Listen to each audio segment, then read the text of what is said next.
30장도 다 읽고서 시작하죠. 장절이 많지 않으니까. 교독해서 읽겠습니다. 30장도. 지금 내 앞에 있는 성경책은 회복역 성경이에요. 모세가 이스라엘 자손 각 지파의 우두머리들에게 말하였다. 이것은 여호와께서 명령하신 것입니다. 남자가 여호와에게 서원하거나 자신을 절제하기로 맹세하여 서약한 경우 그는 자기가 한 말을 어겨서는 안 된다. 그는 자기 입으로 말한 대로 모두 준행해야 한다. 그러나 여자가 처녀 때 아버지의 집에 사는 동안 여호와께 서원하였거나 자신을 절제하기로 서약한 경우 아버지가 자기 딸의 서원이나 딸이 자신을 절제하기로 한 서약에 대해 듣고도 딸에게 아무 말도 하지 않으면 그 여자의 모든 서원은 유효하며 자신을 절제하기로 한 어떤 서약도 유효하다. 그러나 아버지가 그것에 대해 들은 그날 허락하지 않으면 그 여자의 서원이나 자신을 절제하기로 한 서약은 어떤 것도 유효하지 않다. 그 여자의 아버지가 허락하지 않았기 때문에 나 여호와가 그 여자를 용서하겠다. 만약 서원한 일이 있거나 자신을 절제하겠다고 자기 입술로 경솔하게 말하는 일이 있는 여자가 결혼하였는데 남편이 그것에 대해 듣고서도 들은 그날 아내에게 아무 말도 하지 않으면 그 여자의 서원은 유효하며 자신을 절제하기로 한 서약도 유효하다. 그러나 남편이 그것에 대해 듣는 그날 허락하지 않으면 남편은 아내가 한 서원과 아내가 자신을 절제하겠다고 자기 입술로 경솔하게 말하는 것을 무효로 만드는 것이니라. 그러면 나 여호와가 그 여자를 용서하겠다. 그러나 과부나 이혼당한 여자의 서원, 곧 자신을 절제하기로 한 모든 서약은 그 여자에게 유효하다. 만일 아내가 남편의 집에서 서원을 하거나 자신을 절제하기로 맹세하며 서약하였는데 남편이 그것에 대해 듣고도 아내에게 아무 말도 하지 않고 반대하지 않으면 그 여자의 모든 서원은 유효하며 자신을 절제하기로 한 어떤 서약도 유효하다. 그러나 남편이 그것에 대해 들은 그날 그것을 무효로 만들면 그 여자가 한 서원이나 자신을 절제하기로 한 서약과 관련하여 그 여자의 입술에서 나온 모든 것은 유효하지 않게 된다. 남편이 그것들을 무효로 만들었으니 나 여호와가 그 여자를 용서하겠다. 아내가 한 모든 서원과 자기 혼을 괴롭혀 절제하기로 한 모든 맹세는 남편이 성립시킬 수도 있고 남편이 무효로 만들 수도 있다. 그러나 남편이 여러 날이 지나도록 아내에게 아무 말도 하지 않으면 그는 아내의 모든 소원과 아내가 한 모든 서약을 성립시키는 것이 된다. 그가 그것에 대해 들은 그날 아내에게 아무 말도 하지 않았기 때문에 그것들이 성립되는 것이다. 그러나 남편이 그것에 대해 듣고 어느 정도 지난 다음에 그것들을 무효로 만들면 그는 아내의 죄악을 짊어져야 한다. 이삭은 남편과 아내 사이, 아버지와 아버지 집에 사는 처녀와 딸 사이의 관계에 생각하며 여호와께서 모세에게 명령하신 율례이다.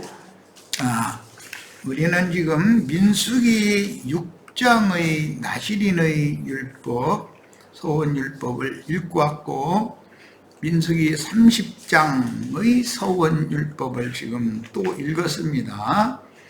서원율법이 이렇게 6장에 나온 서원율법이 있고 30장의 서원율법이 있는데 30장에서 다루는 것은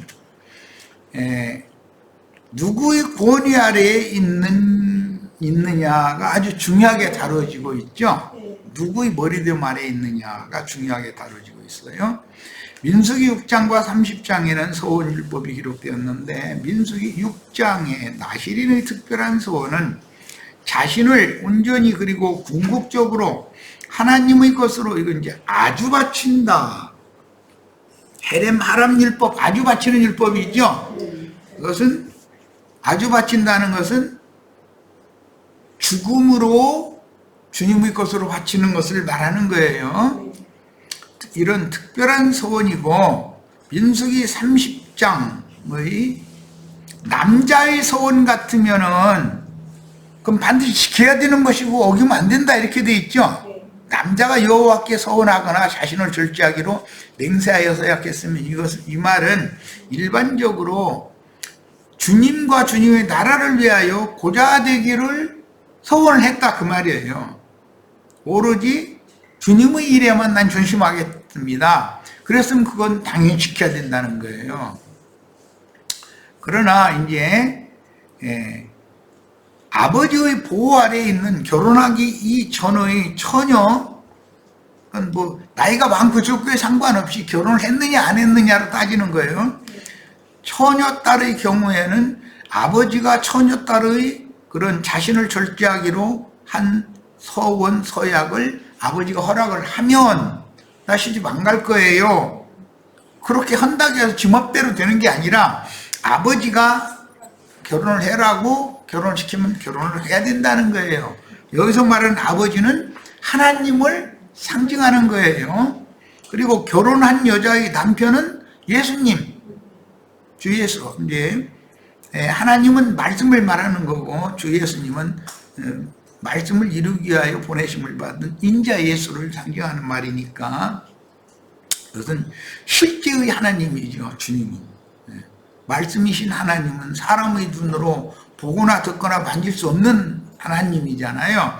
그러나 예수라는 그 하나님은 나타난 하나님이기 때문에 태초부터 계신 그 말씀이 육신이 되어서 자기 땅의 자기 백성에게 오면 제자들은 눈이 열려서 보고 주목하여 볼 뿐 아니라 만진다고 그랬어요. 그리고 그분의 입에서 나오는 하나님의 가르침을 듣기도 할 수가 있는 거죠. 그러니까 이것은 참 하나님인 것이죠. 살아있는 실상의 실제의 하나님이죠. 율법의 하나님, 말씀으로만 계신 그 하나님은 그냥 하나님의 형용을 함부로 누구도 볼 수가 없는 거예요. 그러니까 그런 하나님은 모형이고 예표이고 그림자 하나님이죠. 말씀으로만 계신 하나님은. 나타내신 하나님은 실제의 참 하나님이란 말이에요. 그런 개념을 이해를 잘 하셔야 되겠어요.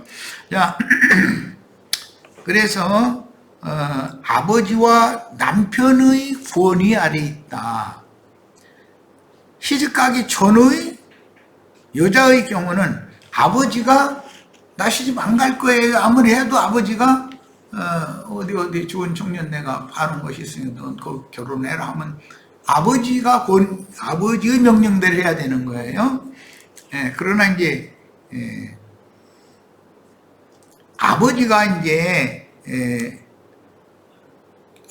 허용을 안 하면 그러니까 말하자면은 처녀가 결심을 했어도 아버지가 그걸 허용하지 않으면 의미가 없다는 것이죠. 권위가 그 능력이 안 나오는 거예요. 그리고 결혼한 아내라 할지라도 남편이 나는 애 낳고 이렇게 하고 살고 이렇게 하면 나 복잡하니까 싫다고 그것을 남편이 허용을 하면 가능하지만 남편이 그걸 허용을 안 하면 당연히 시집을 갔다는 것은 남편과 생명연합을 통해서 생육 번성을 할 것을 전제로 하는 거기 때문에 남편의 주관에 달려있는 것이지 아내가 시집을 가놓고 나서 딴소리 하면 안 된다는 거죠. 이 말에 이제 쉽게 표현하자면 문자적으로는 그 말이에요. 자, 그런데 이런 것은 아버지는 하나님을, 남편은 그리스도 예수를 상징하는 말이다. 그리고 혼인하기 전의 여자라는 것은 이 생에서 신앙생활을 하는 신자들을 상징하는 것이지만 완전히 혼인을 한 여자라는 것은 그리스도의 것으로 데려감을 받은 그런 경우를 상징해서 하는 말이기 때문에 양면을 잘 육신의 세상의 윤리대로 이거 일단 문자대로 적용하고 영적 적용을 또 이제 양면을 할 필요가 있는 거예요. 자, 민수기 30장은 서원에 관한 말씀인데, 서원은 야곱이 아비집에서 떠나 동방의 바단 아람 땅 외갓댁에 가면서 베델에서 만난 하나님께 서원한 서약에 기인되는데, 남자가 서원을 했으면 반드시 지켜야 된다 그랬죠. 자, 그러면 남자의 서원, 이것은 민수기 6장에 주로 나온 것이죠. 창세기 28장 10절로 22절 읽습니다. 야곱이 브엘세바에서 떠나 하란으로 향하여 가더니 한 곳에 이르러는 해가 진지라. 거기서 유숙하려고 그것의 한 돌을 가져다가 베개로 삼고 거기에 누워 자더니 꿈에 본즉 사닥다리가 땅에 서 있는데 그 꼭대기가 하늘에 닿았고, 또 본즉 하나님의 사자들이 그 위에서 오르락내리락 하고, 또 본즉 여호와께서 그 위에 서서 이르시되 나는 여호와니 너희 조부 아브라함의 하나님이요 이삭의 하나님이라. 네가 누워있는 땅을 내가 너와 네 자손에게 주리니 네 자손이 땅의 댓글같이 되어 네가 서쪽과 동쪽과 북쪽과 남쪽으로 퍼져나갈지며 땅의 모든 족속이 너와 네 자손으로 말미암아 복을 받으리라. 이게 하나님께서 깊이 잠든 야곱에게 나타나서 주신 말씀이었죠. 여기 땅의 모든 족속이 너와 네 자손으로 말미암아 복을 받으리라. 이 말씀은 마태복음 28장 마지막 부분에서 예수님 인용을 해서 모든 민족 땅 끝까지 나가서 전도를 해라. 그래서 내가 너에게 가르쳤던 모든 것들을 그들에게도 가르쳐서 제자로 삼아서 가르쳐서 지켜 행하게 해라 이렇게 했는데, 그게 복을 주는 일이다 이게.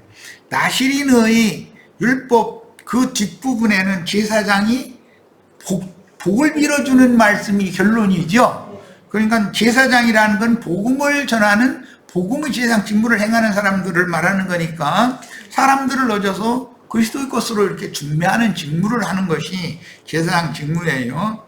그러니까 그 제사장들이 자기 백성, 하나님 백성을 위해서 손을 들어서 복을 빌어준다라는 말은 사실은 전도의 말을 잘 증거해서 사람들을 설득시켜서 그 영혼이 회개하고 돌이켜 주님의 것으로 돌아가게 하는 것, 이게 복 받는 것이다 라는 개념이라는 걸 알 수가 있는 거예요. 자, 내가 너와 함께 있어 네가 어디로 가든지 너를 지키며 너를 이끌어 이 땅으로 돌아오게 할지라. 내가 네게 허락한 것을 다 이루기까지 너를 떠나지 아니하리라 하시니라. 이건 이제 마태복음에서는 보라 내가 세상 끝날까지 너희와 함께 하겠다 이렇게 적용을 하셨죠. 야, 야곱이 잠이 깨어 이르되 여호와께서 과연 여기 계시거늘 내가 알지 못하였도다. 이에 두려워하여 이르되 두렵도다. 이곳이요 이것은 다름 아닌 하나님의 집이요 이는 하늘의 문이로다 하고, 신약의 교회, 베델 교회라고 하는 것은 하늘 문인 것이죠. 그런데 마귀가 지배하는 버가모 교회에는 이제 그 마귀가 자기 보좌를 거기다 쓴다 그랬는데 그건 지옥문인 것이죠.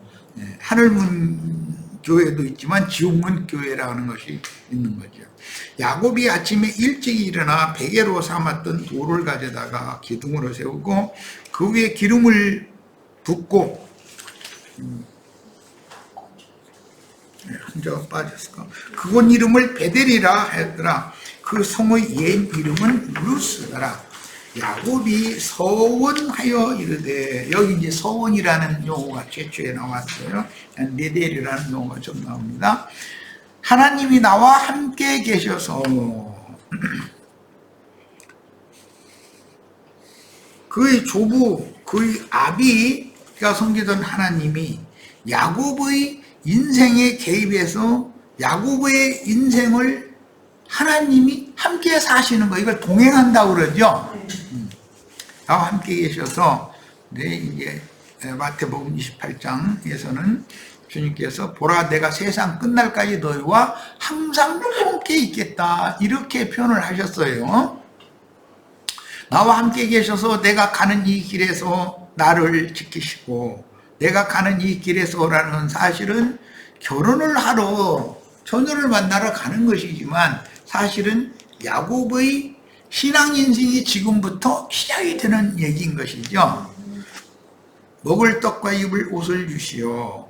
내가 평안히 아버지 집으로 돌아가게 하시오면 여호와께서 나의 하나님이 되실 것이요 내가 기둥으로 세운 이 돌이 하나님의 집이 될 것이요 하나님께서 내게 주신 모든 것에서 10분 1을 내가 반드시 하나님께 드리겠나이다 하였더라. 이게 서원이고 이 서원을 20년 후에 돌아와서 베델로 올라가서 베델에서 제단을 쌓고 전제를 드렸다 이렇게 돼 있죠.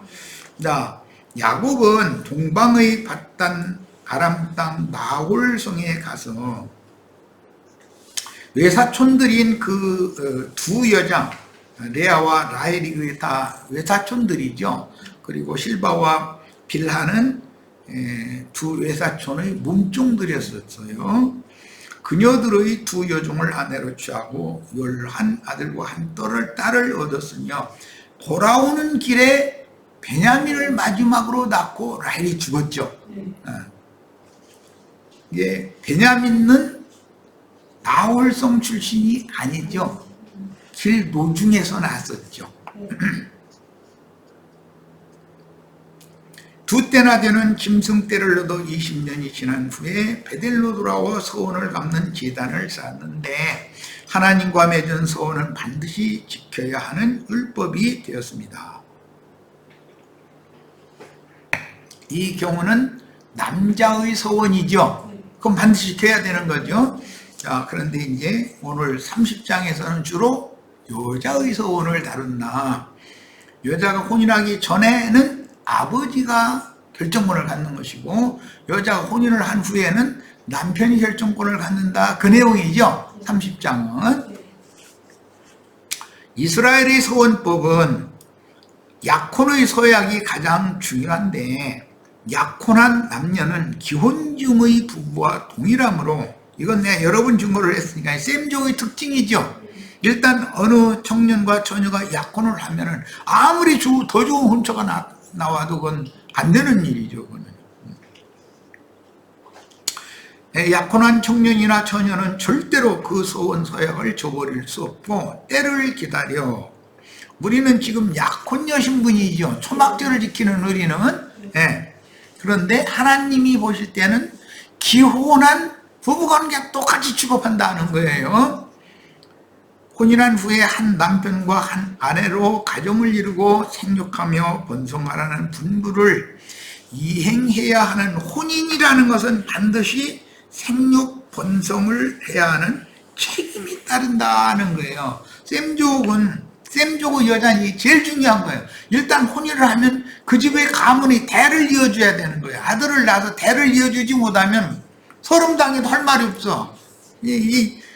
저 야베 쪽속들은 그런 게 없죠. 아침에 사랑한다고 뽀뽀고 나와서 오후에 오면서 여기 서류 만들어 갖고 가지고 나 종려 잘생겼으니까 도장 찍으라고 그런다는데 뭐 설마니 그렇게 하겠어요. 그렇지만 그 사람들은 쉽게 말 면한다 그런 뜻이 셈족은 이게 함부로 하면 절대 안 되는 거죠.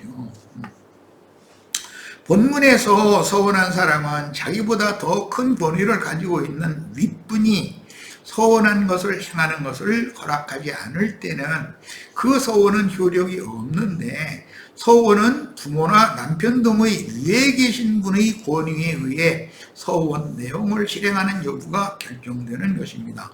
민수기 30장은 이게 중심이죠. 아버지나 남편이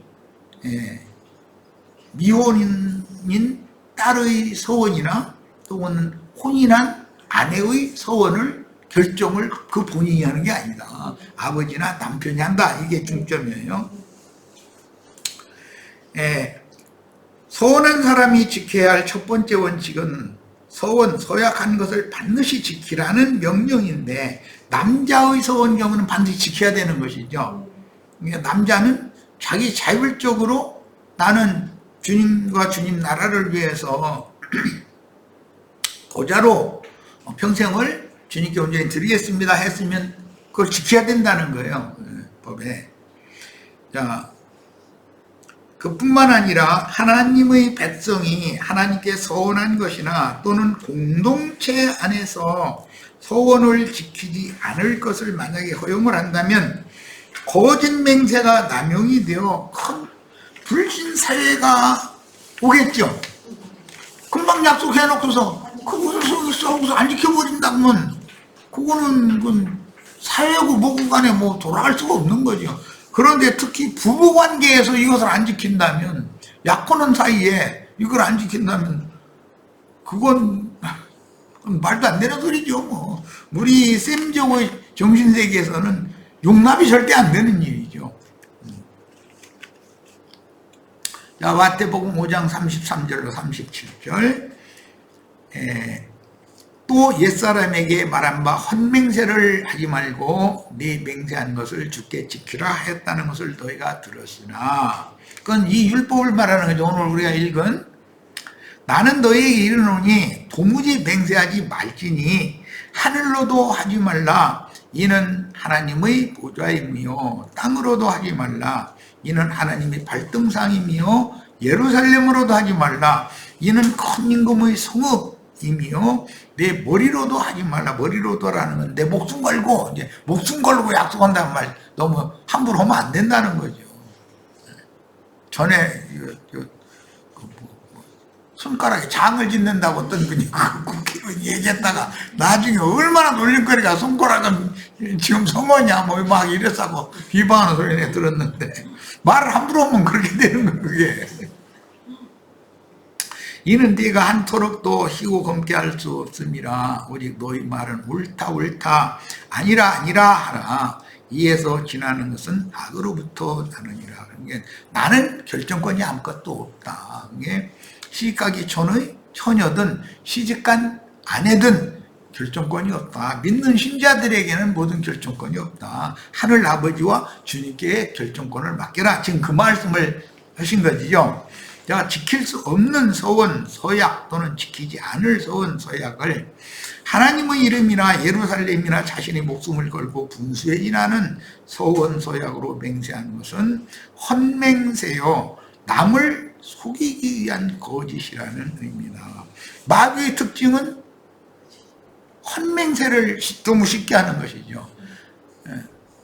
사기꾼 치고 너무 맹세를, 이건 틀림없다 이 소리를 너무 자주 하죠. 그러면 그건 틀림이 있는 거지 사실은. 힘줘가면서 틀림없다 그러면 우리는 어떻게 이건 틀림이 있는 말이구나 이제 이렇게 들어야 되는 거죠.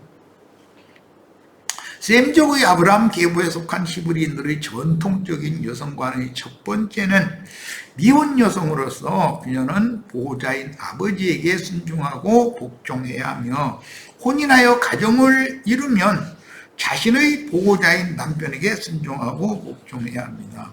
난 결혼을 했는데 애는 안 낳을 거예요. 애 안 낳기로 내가 작정하고 시집 왔어. 그러면 남편이 그건 안 되는 소리 하면 안 되는 거죠. 그러려면 결혼을 하지 말아야지. 내상처. 자기 거룩한 죄고 하나님 앞에 난 드렸으니까 난 시집 안 간다는 게 수녀 되겠다 뭐 이거 하는 것은 다 그거 하면 안 되는 거예요. 그게 있을 수 없는 일이에요. 자, 만약에 남편이 어머니 앞에 주님의 부름을 받았다. 아버지 앞에, 부모 앞에 내 남편이 먼저 죽을 수도 있죠. 어떤 경우는, 최악의 경우는 그럴 수도 있어요. 그러면 어머니는 장성한, 이제 어머니도 남편이 죽은 이제 과부 어머니인데, 그런 어머니는 장성한 맏아들에게 조상 대대로 이어지는 가문의 기업이 상속이 되도록 당연히 맏아들은 가문의 유업을 이어받고 홀로 되신 모친에게 순종하고 공경해야 하는데, 이런 정신세계는 대대로 이어졌던 것이다. 그러니까 여자가 결혼을 해서 이런 자식을 두고 있을 때 남편을 잃어도 자식이 이 어머니의 보호자가 되는 것이 장성하다면. 그런데 문제는 이제 부친이 세상을 먼저 떠나고 늙은 모친이 홀로 남으면 맏아들은 노무를 아버지와 동일하게 얘기해야 되는 거예요. 이제 다른 율법에 보면 내 어미의 하체를 보지 말라 해서 내 아비의 하체라고 똑같은 거다, 이제 이런 말씀이 나오죠. 이게 그 생명은 내 어머니 아버지로부터 내가 받은 것이지 아버지 생명만 받은 것도 아니고 어머니 생명만 받은 것도 아니기 때문에 아버지가 먼저 떠나셨을 경우에는 맏아들은 당연히 어머니를 책임을 지고 어머니를 보호를 해야 되는 것이죠. 아버지와 하듯이. 자, 그렇게 여기서 받도록 효도해야 하며, 어머니는 맏아들의 권위를 지체 자손들, 많은 자손들이 있어도 맏아들의 권위를 지켜줘야 된다 이거예요. 지켜줘야 하나, 장자가 마저 죽었어. 자기 남편도 죽고 맏아들도 죽어버렸어. 그럼 지체 자손들만 남았어. 그때 차자들 중에서 누구에게 장자권을 승계시킬지는 어머니가 결정하는 결정권이 있다는 거예요. 어머니 권세가 대단한 거예요, 사실은. 이것은 이제 우리나라나 그 중국에서도 이제 그런데 그 몽골 사람들이 그 왕가 계승을 하는 문제에 보면은 그 궁중 내에는 많은 여자들이 많다 보니까 많은 문제들이 발생할 수가 있죠. 기본적으로는 장자가 후사가 되는 거예요. 아버지가 정상적으로 그 아들이 장성해서 성가를 했다, 이제 혼인을 한 경우 아버지가 돌아가시면 아들이 왕위로 물려받으면 되는 거예요, 맏아들이. 그런데 그렇게 할 수 없는 상황이 올 수도 있죠. 아들도 죽어버릴 수가 있잖아요, 맏아들도. 그럴 때는 차손들 중에서 또는 가까운 근족 중에서 이제 그 왕위 계승자를 세워야 되는데 황후가 권한이 있다 이거요. 아무리 중신들이 누구를 세웁시다 했어도 황후가 누구를 마음에 두고 있는지를 결정을 황후한테 들어봐야 되는 거예요. 그렇게 한다는 거예요. 그러니까 셈족은 그 어머니의 권한이라는 것이 대부분 아버지가 먼저 죽고 어머니가 늦게 돌아가시기 때문에 이제 이런 것이 있었겠죠. 그런데 이것이 하나님의 나라의 법이다 이거예요. 이게. 장자가 상속을 하는데 장자마저 죽었으면 차자들 중에서는 둘째를 세울지 셋째를 세울지 이것을 순서대로 하면 둘째가 왕위에 올라야 되는 거예요. 장자권을 둘째가 받아야 되는 거예요. 그런데도 그 어머니가 셋째가 오히려 낫다 결정하면 셋째가 되는 수가 있는 거예요. 이제 이것은 결정권을 어머니가 갖고 있기 때문에 그런다는 거예요. 자, 이런 원칙으로 히브리 사회는 실제로 북의 사회인 것 같은데 실제로는 목의 사회다. 그래서 이제 유대인 중의 어떤 여자에게 이방인인 누가 남자가 장가를 들면 그건 자동적으로 그 아들은 유대인이 되는 거예요. 그런데 그 반대인 경우가 이제 있을 수가 있죠. 어떤 이방인 여자가 유대인 남자에게 결혼을 하는 경우 그것은 복잡해져. 자격을 심사를 해야 돼. 그것은. 그래서 이게 굉장히 유대인 사회는 사실은 알고 보면 여자가 그게 즉 북의 사회인 것 같지만 실제로는 목의 사회다.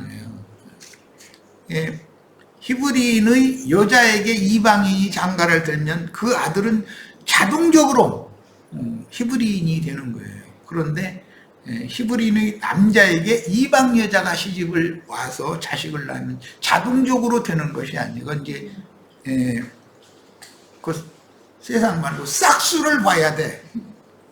히브리인의 법에 잘 순종하고 살지 이방 나라로 튀어나가 버릴지 외갓 동네로 가버릴지. 그래서 이제 히브리인 사회에서는 외갓 동네라고 하는 것을 더 중요하게 여기지를 않죠. 이제 우리들도 보면 출가 외인이다 해가지고 그 집안 모든 재산 맏아들한테 다 줘버리고 나중에 죽을 말년 되면 힘없어지면 딸네 집이 이 집 돌아다니다 막내 딸네 집이 죽는다는 거잖아. 근데 그게 미련한 짓 하는 거지. 그게 어리석은 짓을 했죠. 이런 원칙으로 히브리 사회는 실제로 모계 사회이니 모친과 외조모의 신앙은 오타가 나왔네. 그 후손에게 그대로 이어지므로 모친이 유대인이면 부친이 이방인이라도 히브리인으로 인정하는 것이며, 그러니까 어머니의 그 성품을 더 후손이 많이 받는다고 인정을 한 것이죠. 그래서 바벨론에서 돌아온 사람들을 조사를 할 때도 우편으로 뭐 좌편으로 이게 조사를 할 때도 이게 굉장히 중요한 관건이 됐다는 거예요. 이방 남자는 히브리 여자와 혼인하여 하나님 백성으로 인정을 받는데, 그럼 복잡해. 조사를 잘 해봐야 되는 거예요. 자, 민수기 30장 3절로 5절 더 나갑니다. 또 여자가 만일 어려서 그 아버지 집에 있을 때 여호와께 서운한 일이나 스스로 결심하려고 한 일이 있다고 하자, 그의 아버지가 그의 서원이나 그가 결심한 서약을 듣고도 그에게 아무 말이 없으면 그의 모든 서원은 행할 것이요 그가 결심한 서약을 지킬 것이니라. 그러나 그 아버지가 그것을 듣는 날에 허락하지 아니하면 그 서원과 결심은 서약을 이루지 못할 것이니 그 아버지가 허락하지 아니하였은즉 여호와께서 사하시리라 이랬어요. 아까 이제 그 자료를 다 하기 시간이 많이 됐네 벌써. 어려운데 히브리 남자에게 이방 여자가 혼인을 해서 자식을 낳았던 경우가 요셉의 아내 아스낫과의 사이에서 두 아들이 탄생했죠. 그런데 그대로 히브리인으로 받아주지를 않죠. 요셉의 아버지가 그 아들들을 자기 것으로 입적을 해줄 것을 심사를 한다, 그 결정을 하는 거예요. 그러니까 남자가 이방 여자를 취해서 낳은 자식은 그것은 그냥 자동적으로 히브리인으로 입적이 되는 것이 아니라는 거예요. 이제 이런 것을 잘 생각을 해보셔야 돼요. 그래서 이방인의 기질, 즉 불신자의 기질을 타고난 사람들은 믿는다고 해서 무조건 오고 믿는 사람으로 받아주고 그러면 교회가 그게 혼란해질 수가 있는 거예요. 이제 좀 두고 봐야 되는 거예요. 그런데 믿는 이들의 가정에서 태어나서 자라서 이제 그런 보고 이제 그 세상 쪽에서는 그 모태신앙 이제 이런 말 많이 하죠. 그렇게 해서 신앙인이라고 신실한 신앙이 된 경우는 변질이 잘 안 되죠. 그런데 전혀 불신 세계의 어떤 사고, 불교나 유교나 다른 마음의 뜨교나 이런 것이 젖어 있던 사람이 교회에 들어오면 좀 두고 봐야 될 필요가 있다는 거예요. 자, 오늘은 첫 번째 자료는 그 대신 이렇게 시간이 다 돼서 마치는데 끝까지 다 읽어보셔야 됩니다. 꼭 읽어보시길 바래요. 다음 토요일 날은 민수기 30장의 나머지 자료를 다시 해드리고 그 말씀을 중심으로 나눌 겁니다. 자, 오늘 집회 모두 마칩니다.